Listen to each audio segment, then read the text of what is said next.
Welcome to Byte-Sized Agency Briefs, a webinar series that packs a ton of important agency information on one topic from one expert into a 25-minute brief. Why 25 minutes? Because who has the attention span for much more these days? And you can squeeze in a listen between meetings with time for a bathroom break or coffee refill before your next meeting.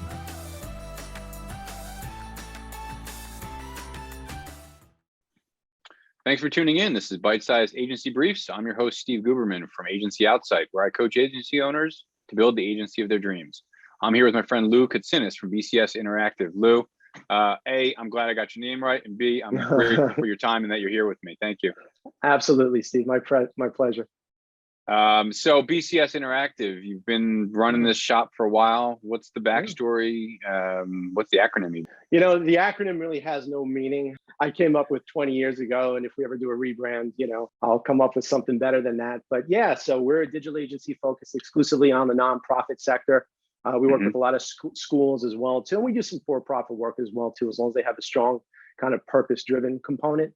I started this iteration of the agency about 11 years ago with a partner. That's how I got into digital. Prior to that, it was very much a traditional type agency, very much like your own. And then he had digital skills. This was actually right around the time of the Great Recession. So we realized we had to get into digital, bite the bullet, as they say. And so we kind of built it up from there. And, that partnership didn't really work out. We were together for about a few years, but it did set us on the digital course. He's since gone off he was, I think, chief product officer at E-Trade. And then eventually they got bought out by Morgan Stanley. So he's way high up there. And luckily I was able to keep the agency. And, I don't know if you've been in a partnership before, but we went in, it could have ended very badly. Instead, we both went off in productive directions. So I'm very thankful for that. I've not, but I've been part of agency breakups, and some have gone, similar to a divorce, and probably just as ugly or just as clean. And so, I'm glad that you're where you're at and things worked out, on the flip side for you. So, it was painful when the breakup happened, but it was a great learning experience. And you're right. It's very much like a divorce, and some divorces end poorly and some end productively. And this is how that went. So I recommend it to anybody, but I wouldn't want to go through it again. Let's put it that way. Exactly. Yeah. So why nonprofits? So when you guys were a partnership, were you focused in these niches already, or when you went digital, did you carve that out? Yeah. So when we were a partnership, at that point, we were looking to get any business we could get, into the pool. So we were doing a little bit of everything. But I noticed at that time that the clients that gave me the most fulfillment and the ones that came most naturally to us were nonprofit organizations, foundations in particular. It just felt right. And I knew there was a need out there. But, the challenge is you have to find the right organizations that have the budget to do what you're doing, or you have to find what I call strategically minded organizations, right? And the best way to define that is think of an executive director with an MBA. Inevitably, they kind of get it. They realize that you have to invest in digital infrastructure and digital marketing in order to compete, in order to get those dollars. So that's really what we look for. And one other additional fact, one other item I want to add to that is that you can do a lot of amazing things from a storytelling component with a nonprofit organization, because by definition, there's a human story there, isn't there? No matter what you're doing. You can only do so much for a bank, no offense, or a law firm or something like that, Right. And it's not to say that we won't get into corporate social responsibility. I think that's a great niche as well too. And I'm looking to break into that for obvious reasons. But I just felt that there's a lot of room to do interesting things in terms of design, storytelling, even in terms of like technological innovation and user experience. So that's why. Yeah. And I think you're right. So there's that altruistic side of a nonprofit exists because there's an impact that's trying to be made on lives. You've got the opportunity that you can really sink your teeth into it. In my experience, and I'm curious if this is yours, more times than not, because there's a shortage of resources on the nonprofit side, they give you more creative latitude. Have you experienced that? They're like, all right, listen, we don't have the six-figure budget that maybe Chase Bank would have or whatever would have, but we've got 50K and we'll be hands off and let you do your thing more. Yeah. Is that a thing that you see? I wish, Steve, I could agree with you. I find that many times I'm just going to say this, many times it's just as high maintenance as a client that's paying $1 million. And I don't necessarily begrudge them that. I get it. This is their interface. This is how they greet the world. This is their brand and what have you. I just do find that there's better chemistry because we're all on the same page and we're all trying to achieve the same goal. At the end of the day, they're trying to promote that mission. But we've had clients with limited budgets that are totally cool. And we've had clients with massive budgets that are frankly, not so cool. It's funny, I saw Springsteen interviewed once. We can do this because this is a Jersey podcast on 60 Minutes many years ago. And he was with Ed Bradley, like the great Ed Bradley, if you remember him. And sure. And he goes, I lived on rich blocks and I live on poor blocks, and there's good guys and a-holes on every block. And I think that's a great crystallization of life and clients right there. Yeah. So what's your secret to navigating all the stakeholders on a board or all the stakeholders in the organization that sometimes you got to play with? That's a great question. I look for the key individuals and I try and build allies, right? You want to try to get in, obviously, with the executive director. You want to try to have a good relation with the board chair. And those are usually our two entrees into an organization.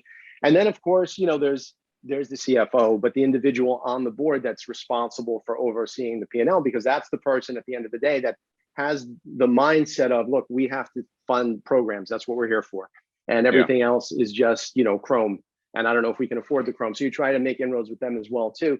But that is really a great question. I think a lot of what our success is and what an agency like ours, they become successful by educating the board. I've written about this a little bit as well, too. And you want to make sure that the individuals feel comfortable with what you're doing. You want to make sure that they know it's an investment in their growth. If you can show data, that helps. Yeah. And I found what is very helpful is to show competitive analysis, because again, there's a limited amount of donor dollars. There's a limited pie out there. You do have competitors in the nonprofit space that are going after it. They can have a great mission, really, but if they're not doing outreach and awareness, they're going to suffer because of that. So that's what we try to impart to them. And that competition is the donor's dollars, right? As a donor, I have a finite amount of money I'm going to give away this year. Yeah. And to your point, if I try to go to, XYZ nonprofit and the digital experience is garbage and the payment gateway is a pain in the ass or whatever, even if their cause is so near and dear to my heart, I'm not going to waste time there. I'm going to go to the next nonprofit that I believe in, right? That's exactly right. What I've come to the realization of, Steve, is that you're drawn to a charity because of its mission. At the end of the day, that's what their job is, to create a mission that's so compelling that you're going to end up giving your dollars. Except now there's a different element to it, right? Or the moment of truth is when they come to the site, or when they're joining your community on social channels. Do they feel that same engagement? I'll give you an example. I don't want to get too overly political here, but I'm not a fan of Trumpism, and I worry constantly about the fate and the state of American democracy. So a few years back, when I heard of this organization called the Lincoln Project, I said, oh man, that sounds pretty interesting, right? And I started to listen to these guys talk, and I started to follow their blogs. And so inevitably I went back to the site. The site, Steve, had the same level of passion for me, the way it was designed, the stories on it, the videos, and it totally brought me in. In other words, it was a clear line from that offline experience to the online experience. And I gave immediately. I continue to give. I do the same thing with St. Jude's, which has moved me to that point. And then, some stuff that we do for ourselves, like you and I know you love to hike. I love being out there. We had the opportunity to do the New Jersey Conservation Foundation website a while back. And we made sure that, the love that we felt for the outdoors and public spaces and what they were doing to preserve that was carried over there as best as we could. And to your point, making the user experience work, making the trails map work, making sure that when a person donates, they feel comfortable and secure, and so on and so forth. The routine. Yeah. I started maybe, I don't even know when, but giving a charity water a bunch of years ago, because that's the end all be all, man. Well, so the way that they portrayed what they do and the impact that they have, I was like, I'm hooked. $20. I'm giving water to an entire world. Like, let's do it. But then they would give me these emails that broke down all the dollars they got from all these different places and exactly where it went. And then each village well had a story, and it was just so engaging. It was so beautiful. So things like that you're talking about, where really connect people to where their dollars are going, really connect people to the stories that are being impacted from the mission. Is that what you define as digital transformation? Because I know you guys are big into that. Sure. So the actual term that I use for digital transformation is really related more to efficiency. It's really related more toward taking what were analog processes and using digital tools and software to improve them. So I'll give you an example. Okay. One of our clients is the World Childhood Foundation, and they give money to programs across the country that protect children from exploitation and child sex slavery and that type of thing. Sure. And for the longest time, they were receiving applications for grants manually. People were sending in like PDFs, and they'd get them in the mail, and they'd get them on email. And that's really antiquated, right? So we work with their executive director to build an application on the back end where they can not just collect these applications, but really make them detailed and vet the individuals and the groups right there, and then do the communication process online so all the data is captured. I love stuff like that because it elevates that organization. So, or integrating, HR platforms into a website so that, the entire organization can communicate through that platform. So that's what I call digital transformation. Okay. But, also what we're looking to do is build awareness for the clients, and also, illustrate impact as well, too, which comes back to trying to grab those donor dollars through proper storytelling. Yeah. So you guys are also working on kind of this behind the scenes, the functionality of an organization and the way that they're interacting internally, as well as, data coming in, data going out, things like that, different tools that you're implementing. Yeah. And for me, that's probably one of the most fulfilling things that we do. I just love seeing that transformation. I just happen to love technology, and I'm not a coder myself. I surround myself with them, and try, and try to learn from them. And I just feel that that's the direction. I mean, we don't have to turn this into a Web3 conversation. I'm sure you're probably more expert at it than I am, but that's the next platform that we're looking at, right? It's funny because I just now started to get my mind and knowledge around Web 2, and now we're automatically going into this next phase. I mean, in the nonprofit world, we've got a while yet before we get to that. It's kind of a lagging, I don't want to say a lagging industry, but they're slow to adopt. But there's always something out there to learn. There's always some efficiency that can be made. Yeah, so much of what you guys do has got to be led by empathy, and has got to be led by connecting with not only your direct client, but who are they trying to connect with, that's trying exactly to support, right. and trying to help. And it's not that dissimilar to if I'm selling whatever iPhones on a website, I need to think about what is that consumer's mindset. You guys need to now think about what is that donor's mindset, but also what is the impact on that other audience. So you've got a lot going on there. Yeah, I mean, there's a lot of opportunity there, and empathy is. I'm so glad that you used that word, because that's kind of our cornerstone value. Putting yourself in the individual shoes, whether that's the client themselves or whether that's the donor, that's absolutely key. And one of the things that you're kind of touching on here is that once you improve those background processes, it doesn't just make the organization operate better, but you're improving team morale, because remember, these are organizations with limited capacity.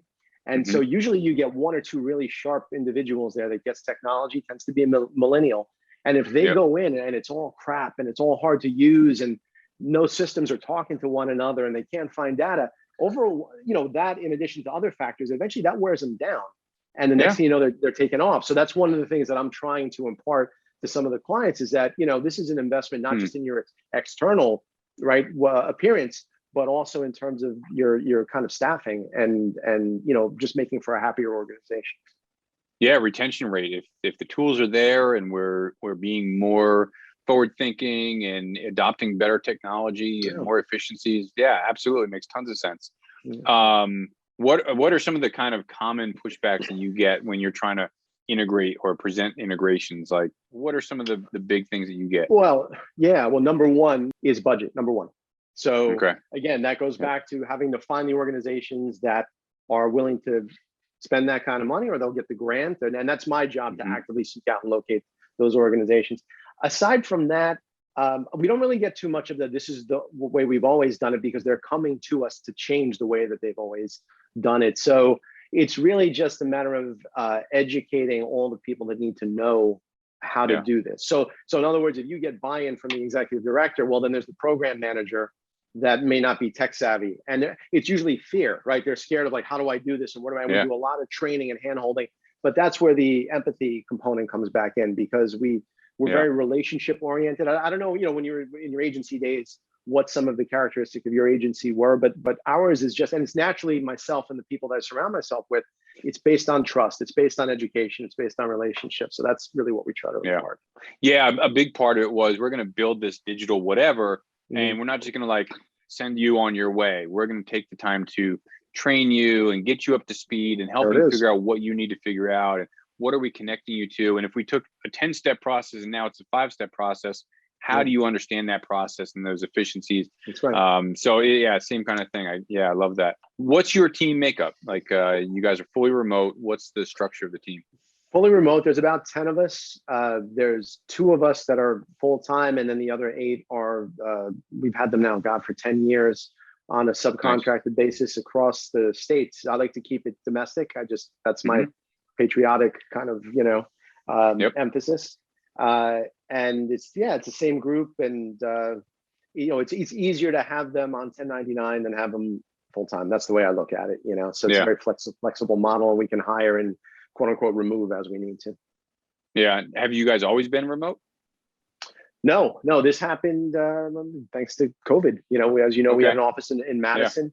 At that time, I had a second full-time project manager, and was looking to grow the agency that way. And COVID hit, and I kept that space for a while. I basically still have it. We're leaving in a month formally, but after a while, the writing was on the wall, and I can't compel good people to come into the office. And it's funny. I was putting this in my notes to you before. Is that the virtual world now, it has some really big pluses and minuses as well too. So in other words, we have this huge talent pool that we have access to, but that same talent pool has access to every agency in the country, right? So you need to keep your team as happy as possible without being completely taken advantage of. But it also works in the sense that you're giving everybody the right tools to be able to do what they need to do. Yeah, so that's what I want to ask about is kind of tools and processes and culture. And how have you maintained that in a fully remote environment? Most agencies, most businesses have had to figure that out, whether it's onboarding processes or how do we maintain culture? Are we doing virtual happy hours? Like, what have you guys found that works? Yeah, sure. So I'm lucky in the sense that we were mostly virtual to begin with, right? There's only a handful of us that were together. So that culture was kind of ingrained. In terms of the new employees or team members that we bring on, it's not really a science. It's just a matter of being ourselves around those individuals, and they start to get to know us. I've noticed that they tend to be more comfortable with Zoom to begin with. So we're not really finding individuals that are tech phobic or don't get it. In fact, they enjoy these kind of platforms. But the individuals that I know are going to be closer to us in terms of our work relationship, we fly them in, or we'll fly out there. I can't say I've done that yet, but I'm willing to do that. And I think that's important. I think like a quarterly meetup or a face-to-face at some point, just shows that, you're humans and you love one another and you want to be, interactive. We tried the happy hour thing, but I got to be honest with you, Steve, personally, I stopped drinking a while back, and the people that I'm closest with in the group don't really drink that much either. So we tried that and it just wasn't fun. So, it's just, I don't force activities like that. Some agencies I know do that, but I just try and make things go naturally, and goes back to empathy as well too, right? I think it behooves me as agency owner to really figure out these individuals and understand what makes them happy, and then work that way to kind of cater to their needs. Well, yeah, it's what works for them, what inspires them, but also remote gives me to say, well, I work the best on tactical stuff in the morning, but I'm most creative in the evening. So maybe I'll put in a few hours, then I'm going to go for a hike, and then I'm going to put in a few more hours or something like that. I mean, you got to punch a clock in an office. That stuff's not happening. So Steve, I think owners that have not gotten over that are suffering. I think, you need to quickly come to the realization that you trust your team. When you turn your back, which is every minute of the day, you just have to let them do what they want. You don't know if they're at a doctor's appointment or whatever. I'm not tracking them. And I think once you let go of that older school mentality, a lot of great possibilities are there. Absolutely. If you find individuals that you can trust and that are doing the work. Yeah, and listen, I was at an agency, and one of the owners was of the belief, and we were trying to integrate a work from wherever policy. And, it was a much younger, up and coming, crew in the agency, and the owner was one of the owners was, if you're not here, I don't think you're actually, like, I don't believe that you're actually working. I know work's getting done, but I don't believe that you're actually, and it's like, it doesn't matter. The work's getting done. We're collaborating. We're using online tools. You can see the progress. The money's coming in. The accounts are getting sold and built up. And so, it's an adaptation thing. Think of it as an agency owner. Think about how stressful that must be. Half your time is spent worrying about if someone else is doing the work. I mean, if you trust yourself in your instincts and your processes, you hired the right people. That's really what Yeah. it comes down to. Let them do their job. Yeah. What are some tools that you guys lean on operationally, from like CRM, project management, et cetera, et cetera? So we use the Google platform for a lot of our communications. We use Workspace for, Drive for storage. Mhm. Google Mail is our foundational email, and then we put our email on top of that. CRM, which really falls to me in terms of client prospecting, is just a very basic HubSpot setup. I don't really need too much there, Yeah. and I don't like getting bogged down with like methodologies and processes and stuff like that. And a Mhm. lot of these CRMs, I don't know if you're familiar with like Contactually. It's like this amazing product, but you need a PhD to like run it. I don't need that. I just need very simple kind of tools. In terms of our project management, this is where my senior PM and I kind of butt heads every now and then in a good way. Is I used to love Basecamp. Again, it was simple, and Mhm. I don't need many more tools than that.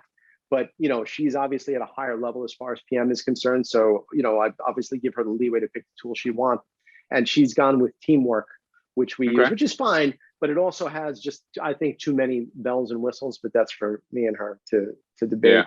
And I think that's we're typically a WordPress shop in terms of our own site and in terms of what we Mhm. build for clients. But then again, as I mentioned before, we do a lot of custom stuff. So we're really kind of platform agnostic. We just Yeah. kind of stay away from proprietary stuff like Microsoft that we just can't get into. We're basically all open source.